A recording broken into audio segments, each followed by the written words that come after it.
Hello and welcome to a show. This is called How to Make Garlic and Fine Herbs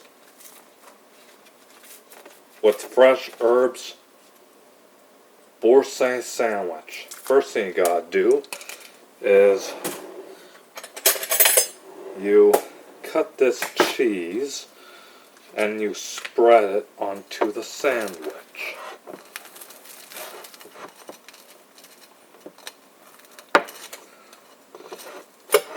And then after that,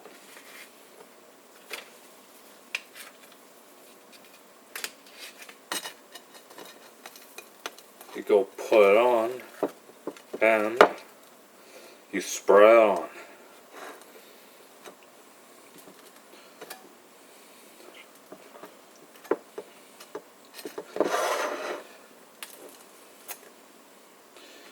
And after that, put the sandwich together.